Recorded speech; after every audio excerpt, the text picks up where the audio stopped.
오늘은 우리가 고난주간 중에 한 날이기 때문에요. 제가 찬양을 두 곡을 가져왔는데 이번 주 주일날 할 찬양곡입니다. 그래서 한번 쭉 보시고 천천히 우리가 한번 배워보도록 하겠습니다. 그 앞뒤로 되어 있습니다. 앞뒤로 되어 있는데 먼저 보혈을 지나를 한번 보겠습니다. 보혈을 지나 보혈을 지나 말고 이 땅에 오신부터 한번 보겠습니다. 이 땅에 오신. 좀 길지요? 길고 좀 글자가 좀 작아가지고 잘 안 보이시지? 이 악보가 너무 빡빡해가지고 한 장에 잘 안 나와서요. 앞에 여기 또 큰 글씨로 나오니까 한번 참고하시면 좋으실 거예요. 천천히 제가 한번 불러보겠습니다. 우리 아시는 분은 천천히 따라하셔도 되고요. 원래 이거 모르는 걸 새롭게 이렇게 하면요, 이게 뇌 훈련이 참 좋답니다. 그래서 뇌가 잘 안 녹슨답니다. 그래서 한번 해보겠습니다. 이 땅 위에 오신 하나님의 본체, 십자가에 달리사 우리 죄 사하셨네.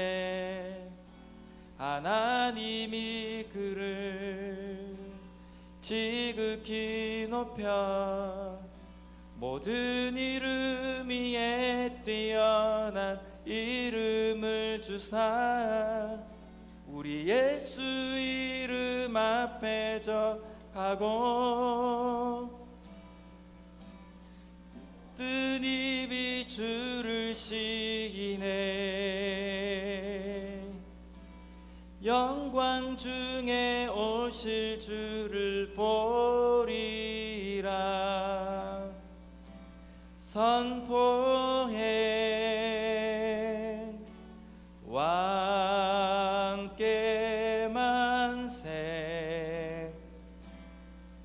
존귀와 위엄을 찬양해. 왕께 만세. 주 예수 하나님. 어렵습니까? 솔직히 저도 처음 배울 때는 어려웠는데요. 제가 키가 좀 작아서 기타가 사이즈가 안 맞는 것 같습니다. 자, 우리 천천히 한번 제가 한 절 부르고 그다음에 우리 다 같이 한번 따라서 이렇게 한번 불러보겠습니다. 우리 첫 번째, 이 땅에 오신 하나님의 본체, 여기까지. 이 땅 위에 오신 하나님의 본체, 우리들 이 땅 위에 오신 하나님의 본체, 십자가에 달리사 우리 죄 사하셨네. 십자가에 달리사 우리 죄 사하셨네. 하나님이 그를 지극히 높여 하나님이 그를 지극히 높여 모든 이름 위에 뛰어난 이름을 주사 모든 이름 위에 뛰어난 이름을 주사 우리 예수 이름 앞에 절하고 우리 예수 이름 앞에 절하고 모든 입이 주를 시인해. 모든 입이 주를 시인해. 영광 중에 오실 주를 보리라. 영광 중에 오실 주를 보리라.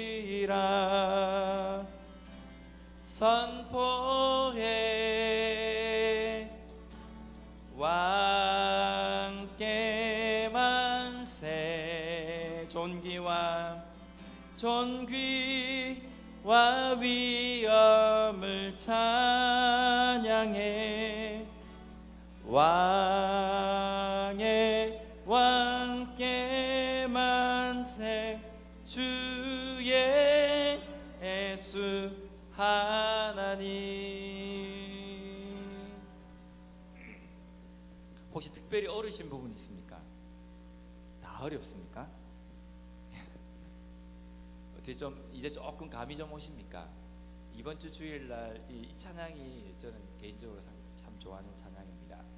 왜냐하면 이 땅에 오신 하나님의 본체로서 육신의 몸을 입고 우리의 죄를 위해서 죽으시고 다시 살아나신 예수님에 대한 찬양이거든요.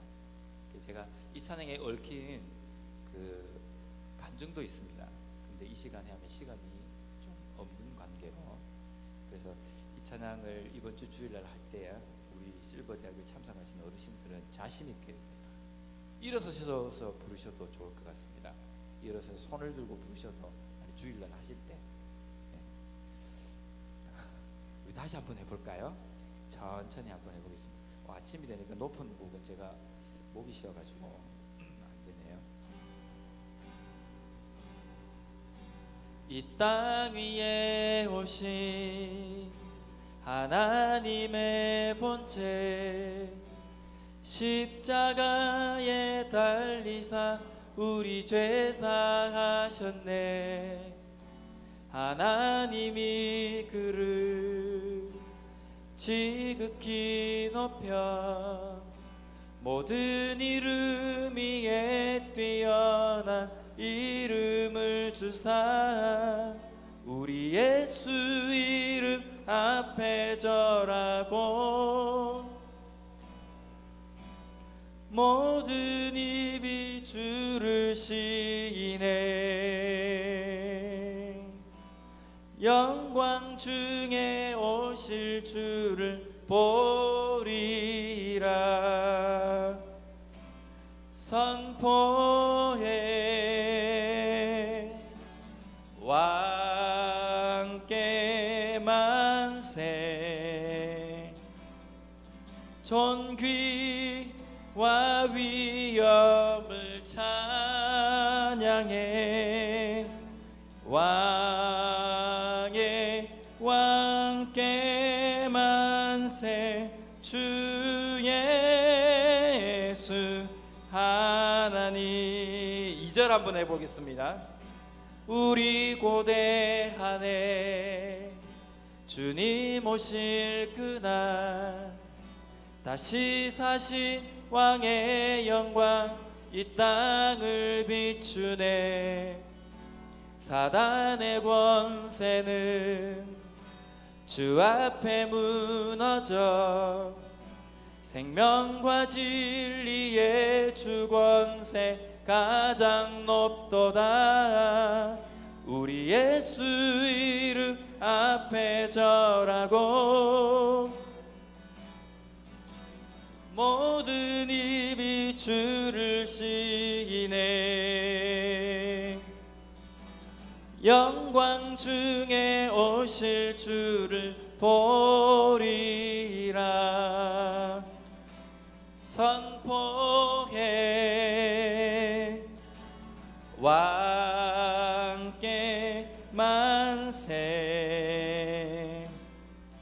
존귀와 위엄을 찬양해 왕의 왕께 만세 주 예수 하나님. 왕께 만세 왕께 만세 존귀와 위엄을 찬양해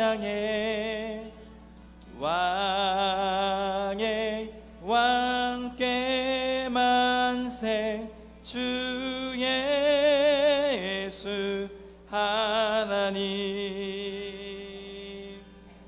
우리 말씀 한 군데 보도록 하겠습니다. 마가복음 14장 27절부터 31절까지의 말씀.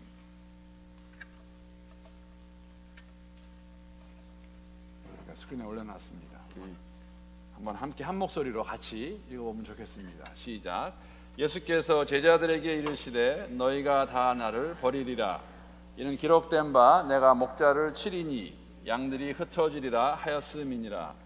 그러나 내가 살아난 후에 너희보다 먼저 갈릴리로 가리라.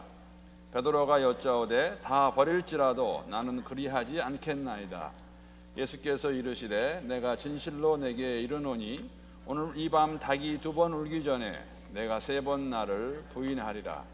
베드로가 힘있게 말하되 내가 주와 함께 죽을지언정 주를 부인하지 않겠나이다 하고 모든 제자도 이와 같이 말하니라. 아멘. 그러면 기도하시겠습니다. 하나님 감사합니다.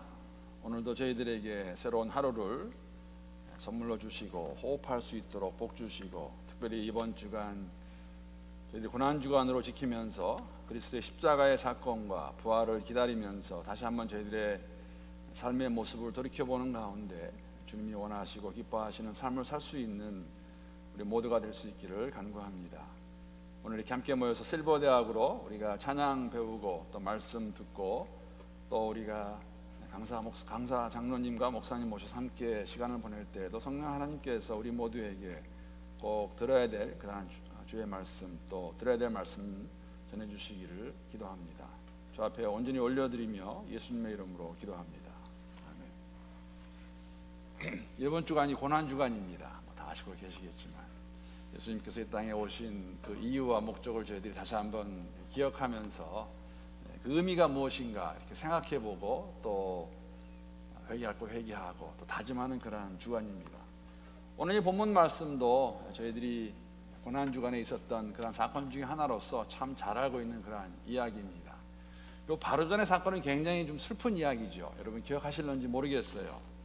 3년간을 함께 했던 가룟 유다가 예수님을 팔기로 작정을 하고, 사실 오늘 본문 나오기 바로 전에 예수님께서 같이 만찬하시면서 그렇게 말씀하셨어요.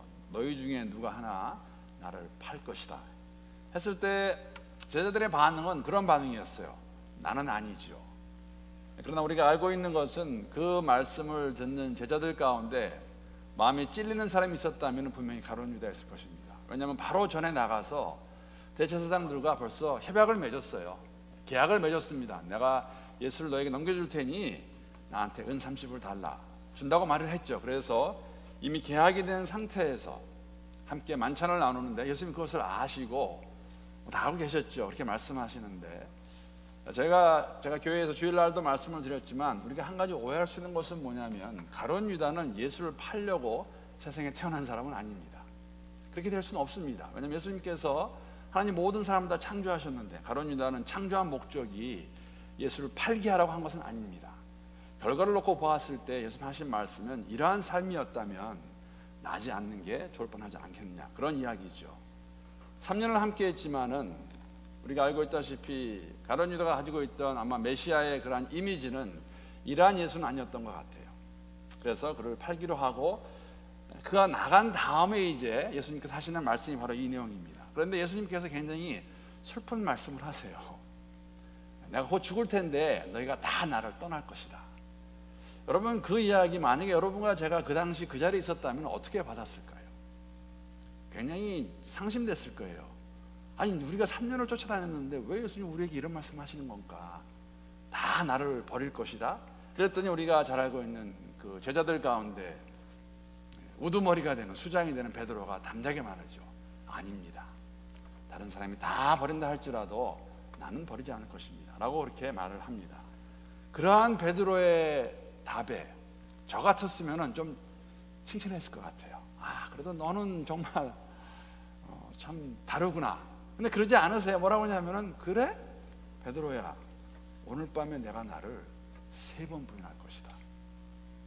그렇게 말씀을 하십니다. 여러분 좀 굉장히 저희가 들어도 물론 우리는 이 이야기를 다 알고 있기 때문에 알고 있습니다. 왜냐하면 부인할 거예요 베드로가. 그러나 만약에 그 당시에 그 자리에 여러분과 제가 있었더라면 뭐 베드로가 아니더라도 함께했던 제자들이었다면 그 말씀을 듣고 우리가 무슨 생각을 가졌을까? 굉장히 실망이 됐을 것 같아요. 부인하고도 싶고, 아닙니다, 우리는 절대 그러지 않을 것입니다, 베드로의 말이 맞습니다, 우리 끝까지 갈 것입니다. 그러나 알고 있지만은 베드로는 예수를 부인합니다. 물론 이 베드로가, 사도 베드로가 나중에 사도행전 보게 되면은 부활하신 예수를 만나고 난 다음에 그의 삶은 정말 완전히 변화를 받게 됩니다. 근데 오늘 제가 처음에도 말씀을 드렸지만 고난주간을 맞이하면서 의미가 무엇일까? 우리가 만약에 금요일에 있을 사건과 주일에 있을 사건을 아직 알고 있지 못한다면 우리는 어떻게 이 고난의 사건을 받아들일 것인가? 종려주일은 알고 있다시피 성 안에 있는 많은 사람들이 예수를 영접했습니다. 예수를 입상하신 예수님에 대해서 주일날 말씀드린 것 같이 자신의 겉옷을 벗어서 땅바닥에 던졌고 종려나무 가지를 꺾어서 흔들면서 호산나 호산나를 불렀습니다. 그들의 마음 가운데는 무슨 생각이 있었냐면은 이분이라면 우리를 구원해 줄 만한 분이다라는 그런 생각이 분명히 있었죠. 왜냐하면 가장 큰 사건은 뭐였냐면은 입성 바로 얼마 전에 베다니에서 나사로를 살리는 사건이 있었기 때문입니다. 그래서 그 사람들 마음 가운데는 야, 이런 분이라면은 정말 우리의 왕이 될 수 있고 메시아 같은 분이 아닌가. 그런데 5일 후에 이 무리가 종교 지도자들의 선동에 의해서 예수를 잡아 죽이는데 무언으로 아니면 함께 동참해서 예수를 죽인다는 것이죠. 이것이 무엇일까? 우리는 이 고난주간을 맞이하면서 오늘 목요일, 내일이면 내일 오후가 되면 돌아가실 것이고 2000년에 돌아가신 것이죠. 그리고 주일이 되면은 부활하실 것입니다. 우리가 걸어가는 이 여정을 저희 교회에서는 이제 제가 항상 쓰는 단어가 뭐냐면은 믿음의 여정이라고 이렇게 표현을 합니다. 인생은 여정입니다. 태어났다가 가야 되는 여정인데 우리가 예수를 믿고 난 다음부터 그 여정을 그냥 인생의 여정이 아니라 이제 믿음의 여정이라고 이렇게 표현을 하죠. 근데 오늘 본문 말씀 보면서 베드로를 보면서 아마 우리 믿음의 여정이 이러한 모습이 아닐까 생각합니다. 오늘 여기에 보게 되면 예수를 잘 쫓던 베드로와 물론 다른 제자들의 이야기는 나와 있지도 않아요. 사실 사도 요한도 십자가 밑에 있었지만 처음에 있지 않았습니다. 그렇게 저희가 볼 수가 있어요. 왜냐하면 예수님 말씀하신 것 같이 모든 제자는 다 예수를 떠났습니다. 마지막 순간에 있지 않았어요. 나중에 사도 요한이 예수님의 모친 마리아와 이모와 몇몇 여자와 함께 십자가 밑에 있는 것을 우리가 발견하게 되는데 잡혀가실 때에는 아무도 없었습니다. 베드로도 쫓아갔다가 예수를 부인하는 것이죠. 예수를 믿는다고 하는데 쫓는다고 하는데 그 부인하는 모습을 저희들이 볼 수가 있고 오늘 본문에 보게 되면 아주 흥미로운 단어가 하나 나오는데 29절에 보게 되면은 28절에 보게 되면 이렇게 말씀하십니다. 너희가 다 나를 버릴 것인데 베드로가 이제 아닙니다 말하기 전에 그 바로 전에 무슨 말씀이냐면요. 그러나 내가 살아난 후에 너희보다 먼저 갈릴리로 가리라 이렇게 말씀하십니다. 의미가 뭐냐면은 너희들은 다 나를 버리고 갈릴리로 돌아갈 것이라는 것이에요. 여러분 갈릴리가 무슨 지방입니까? 갈릴리가 대부분의 제자들의 고향이에요. 베드로의 고향입니다. 갈릴리에서 이들은 고기를 잡던 자들이었어요. 고기를 잡다 예수를 만나서 예수님께서 오라 하니까는 따라왔는데 3년을 따라다녀 보니까 마지막에 있는 사건이 뭐냐면은 금요일의 사건이 뭐냐면 예수가 죽는 사건이에요. 부활을 말씀하셨지만은 기억을 못 하고 있죠. 이해를 못 하고 있었죠. 그래서 이 제자들은 다 함께 어디로 갈 것이냐면은 갈릴리로 돌아갈 것입니다. 그 이후에 나타나실 때까지. 그래서 그를 말씀해 주셨는데 예수님 뭐라고 말씀하시냐면은 내가 먼저 가겠다고 말씀하세요. 즉 무슨 이야기냐면은 너희들은 나를 쫓아다니다가 나를 안다고 했지만 믿는다고 했지만은 버리고 갈 것이다. 어디로 갈 것이냐? 갈릴리로 갈 것이다. 갈릴리는 뭐냐면은 그들의 옛 모습의 삶의 모습이죠. 어부를 잡던 어부업을 하는 것이 갈릴리입니다. 그 제자들이 예수님을 다시 만나게 되죠. 왜? 예수님이 거기 나타나셨어요. 제자들에게 부활하신 후에. 여러분 아시겠지만 예수님께서 부활하시고 40일 승천하시기 전에 40일 동안 보여주시고 승천하셨습니다. 근데 한 가지 우리가 이 예수님께서 이 요한복음 보게 되면 동일한 사건을 기록하고 있는데 예수님이 이렇게 말씀하셨어요. 너희가 다 나를 버릴 것이다. 근데 베드로가 아니라고 말하는데 예수님께서 그 베드로에게 아주 흥미로운 말씀을 해주십니다. 그게 요한복음 13장 36절인데 오지 못한다는 그 이야기를 들은 베드로가 그렇게 물어봅니다. 시몬 베드로가 이르되 주여 어디로 가시나이까? 지금 죽으러 가는 것 갈 수 없다는 것이죠. 그 질문하는 베드로에게 예수님 뭐라고 말씀하시냐면요, 예수께서 대답하시되 내가 가는 곳에 내가 지금은 따라올 수 없으나 후에는 따라오리라. 지금은 그렇게 할 수 없다고 말씀하세요. 지금은 네가 암으로 고백해가지고 내가 뭐 죽을지언정 가겠다고 말하지만은 지금은 아니라는 것이에요. 적어도 이번 주 고난주간의 마지막에는 아닙니다. 그러나 후에는 따라오리라. 후에는 할 수 있겠다고 말씀하세요. 이 후는 언제냐면요, 부활하신 예수를 만나고 난 다음을 이야기하고 있습니다. 그래서 말씀하셨어요. 베드로에게도 베드로가 마셔야 될 잔이 있다고 죽음을 이야기하고 있었죠. 성령 충만함이 있었을 때 베드로의 삶이 변하는 걸 알 수가 있는데, 오늘 이 모습 가운데 제가 잠깐 나누기 원하는 것은 이런 것입니다. 우리가 믿음의 여정을 걸어가는데 어떠한 삶의 모습이 우리의 모습일까? 베드로와 제자들의 삶의 모습을 보면서 우리가 알 수 있는 것은 뭐냐면 우리의 삶 가운데서도 그런 것이 있다는 것이죠. 여기 앉아 계신 분들은 제가 믿고 바라기는 다 예수님을 인격적으로 만나신 분들이라고 저는 믿고 싶습니다. 만약에 혹시라도 예수를 나의 구세주로 받아들이지 아직 않으신 분들은, 못하신 분들은 그런 만남이 있으면 좋겠습니다. 예수를 만나서 예수를 주로 시인하는 것은 무엇이냐면 예수님이 내 주인이라는 것이에요. 우리의 삶의 주인이 예수님이십니다. 우리 예수님이 원하시는 그 삶, 하나님 기뻐하시는 삶을 살기 원합니다. 그런데 여러분 다 아시잖아요. 믿음의 정 걸어다 보면은 베드로가 그랬듯이, 베드로가 내가 하겠다고 쫓아가겠다고 말했다가 실패했듯이, 예수를 부인했듯이 우리의 삶 가운데도 그런 모습이 있다는 것이에요. 근데 그 모습은 저희들이 사실은 예수 믿는 사람으로서 그런 모습을 가지지 말아야 되는데 있지 않습니까? 그러면 그것을 우리가 오늘 그냥 고난주간에 있었던 일을 기억하면서, 베드로의 사건을 기억하면서 우리가 다시 옛 모습으로 돌아가는 것이죠. 우리가 새로운 피조물인데 새로운 피조물로 살기보다는 살고 싶은데도 그러지 못할 때가 있어요.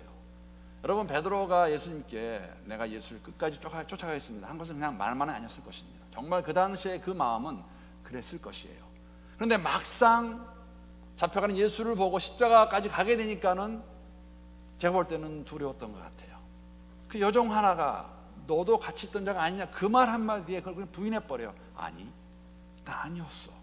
나중에는 저주까지 하는 그러한, 정말 무슨 말 하는 거냐, 나는 아니다라고 세 번째 부인하고 닭 울음소리를 듣는 그 모습을 저희들이 알고 있지 않습니까? 우리 동일합니다. 우리가 예수를 믿는다는 거, 예수님이 원하시는 대로 삶을 살기 원하는데 우리가 실수를 해요. 잘못을 하고 죄를 짓는다는 것이죠. 근데 그 모습은 새로운 피조물의 모습은 아닙니다. 그 모습은 옛 모습입니다. 우리가 새로운 피조물인데, 그랬을 때에 부활하신 예수를 우리가 바라보는 가운데 우리가 하는 것이 뭐냐면은 회개라는 것입니다. 여러분, 회개는 내가 마음에서 그냥 내 마음이 불편해서 하나님 죄송합니다라고 말 한마디 올리는 게 회개가 아닙니다. 그건 반도 안 가는 것이에요, 사실은. 여러분, 내가 무슨 일을 잘못했다, 안 좋다, 미안하다는 것은 예수 안 믿는 사람도 할 수 있어요. 우리 그렇게 하지 않습니까? 뭐 잘못하면 미안합니다. 그런데 미안하다는 게 말로 끝나면 아무 의미가 없어요. 그것은 뭐냐면 그 미안하다, 잘못했다 하는 그 말에 대한 모습이 따라야 된다는 것이죠. 베드로에겐 그런 모습이 있었습니다. 부활하신 예수를 만난 다음에 그의 삶에는 변화가 있었고, 변화가 있었는데 우리가 또 하는 것은 뭐냐면은, 저희 분들은 아시겠지만 그 베드로가 또 잘못을 또 해요. 율법을 생각하면서 율법에 따라서 하지 말아야 될 행동을 하는 걸 저희가 알고 있지 않습니까? 그러한 모습이 저희들의 모습입니다. 그래서 그러한 모습이 있고 잘못하고 죄를 지었을 때 성령 하나님 우리의 마음 가운데 우리가 얘기하는 성령이 찔림을 주시는 것이죠. 아니라고 말씀하시면은 그 말씀을 듣고 반응해서 회개하고, 잘못했습니다, 다시는 그렇지 않겠습니다, 그리고 거기에 대한 합당한 모습이 있고, 그럼 다시 돌아옵니다. 근데 문제는 그러고 가다가 또 실수해요. 또 잘못하고 또 죄도 짓고, 그렇게 되면 우리가 하는 것이 무엇이 있어야겠습니까? 그럼 또 다시 주 앞에 나와서 정말 진정한 마음으로 회개하는 것입니다. 그것이 우리의 인생의 믿음의 여정의 모습입니다. 이것이 반복되는 가운데 그런 마음 가질 수 있어요. 야, 나는 예수를 10년, 20년 믿어도 이게 무엇인가? 그런 마음 가질 수가 있지만은 여러분, 예수 안에서 가지고 있는 우리의 소망, 우리에게 주시는 위로의 말씀은 뭐냐면 그 과정이 바로 그러한 과정을 통해서 우리가 더욱더 예수를 닮아간다는 것이죠. 그것이 우리가 새롭게 되고 우리의 삶을 주님이 원하시는 모습으로 나가는 모습이고, 그러한 모습을 우리가 걷다가 주를 만나게 될 것입니다. 근데 그 과정 가운데에는 주위에 있는 사람들이 볼 수 있는 게 있어요. 무엇을 볼 수 있냐면은, 저 사람의 삶이 정말로 변해가고 있구나. 옛날에 하던 것이 더 줄어들고 생각하던 방법이 달라지고 우리의 언행이 변화되어가는 그러한 모습을 성령께서 우리에게 회개함을 통해서 새로움을 주시고 새로움에 대한 회개에 합당한 열매를 맺게 되면 우리의 삶은 변화를 받을 것이고 변화가 될 것이고, 그러한 삶을 살아가게 되면 우리가 실수하고 잘못하고 죄를 짓지만 분명한 회개가 있고 그 회개에 대한 열매가 있으면 예수님 우리 만나실 때 칭찬하실 것입니다. 어떤 칭찬이냐면요, 잘했다 충성된 종아. 우리의 삶이 아무 어려움이 없고 아무 죄가 없고 그러한 모습이 아니라 베드로에 있었던 그 모습 우리에게 있지 않습니까? 실수하고 잘못하지만 그럼에도 불구하고 성령께서 우리의 마음을 만져주셔서 회개하고 회개의 모습을 나타내는 그러한 삶, 그러한 모습을 우리가 함께, 특히 우리 실버대에 계시는 모든 분들, 이렇게 옆에 계신 분들 위해서 기도해 주시고 또 격려해 주시고 어떨 때는 이렇게 도전도 해 주시고, 그 모습이 아니지 않느냐. 우리 예수를 믿는다고 그러는데 그 모습을 계속 가질 수 있는 건 가지고 할 수 있는 것은 아니지 않느냐. 또 우리 더 좀 나이가 젊은 분들에게도 모범을 보여주시게 되면, 본을 보여주시게 되면은 우리가 저런 모습이 믿음의 여정의 모습이고 저런 모습이 정말 하나님 사랑하는 가운데 걸어가는 모습이구나 하는 것을 우리가 보여주고 또 그들에게 위로하고 도전할 수 있지 않을까. 베드로의 모습이, 베드로가 주님을 부인하는 모습이 우리의 모습이라고 말할 수 있을 것 같습니다. 그러나 그 베드로는 분명히 변했습니다. 성령께서 그와 함께 하실 때 그의 모든 것이 변한 걸 저희들이 알고 있는데, 그러한 모습이 우리의 모습이 되고 또 특히 우리 실버대학 오늘 오신 모든 분들의 삶의 모습이 될 수 있기를 함께 기도하며 또 주님의 이름으로 축복합니다.